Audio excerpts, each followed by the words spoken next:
বলিউড অভিনেত্রী নীনা গুপ্তা সম্প্রতি হায়দ্রাবাদের দক্ষিণী সিনেমা ইন্ডাস্ট্রির জনপ্রিয় অভিনেতা বিজয় দেবেরাকোন্ডা ও রাশমিকা মান্দানার বিয়ের সংবর্ধনা অনুষ্ঠানে স্বামীকে নিয়ে হাজির হয়েছিলেন।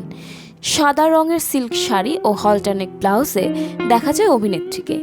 সেই অনুষ্ঠানের কয়েকটি ছবি সামাজিক মাধ্যমে ছড়িয়ে পড়তেই নেটিজেনদের মাঝে শুরু হয় জল্পনা। কেউ কেউ ছবিতে অভিনেত্রীর স্ফীতদর লক্ষ্য করেছেন বলে দাবি করেন। এ নিয়ে নেটিজেনদের মাঝে নানা প্রতিক্রিয়া দেখা গেছে। নেটিজেনদের মাঝে প্রশ্ন উঠেছে, ৬৬ বছর বয়সে কি সত্যিই মা হতে চলেছেন নীনা? কেউ বিস্ময় প্রকাশ করে লিখেছেন এই বয়সে মা হতে চলেছেন নীনা। আবার কেউ লিখেছেন ওর জীবন ওর সিদ্ধান্ত, আপনারা নাক গলাচ্ছেন কেন?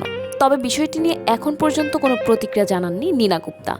ফলে আপাতত এই খবর ঘিরে জল্পনায় চলছে নেট দুনিয়ায়। বলিউডে তিনি সম্ভবত প্রথম অভিনেত্রীদের একজন যিনি সমাজের নানা বাধা পেরিয়ে সিঙ্গেল মাদার হিসেবে মেয়েকে বড় করেছেন। তার মেয়ে মাসাবা গুপ্তার জন্মের সময় ব্যাপক আলোচনা ও সমালোচনার মুখেও পড়তে হয়েছিল তাকে। তবে সময়ের সঙ্গে সেসব বিতর্ক এখন অতীত। মাসাবা এখন নিজের সংসারে ব্যস্ত, তার নিজেরও সন্তান রয়েছে। অন্যদিকে নীনা গুপ্তা ৪৯ বছর বয়সে ব্যবসায়ী বিবেক মেহরাকে বিয়ে করেন।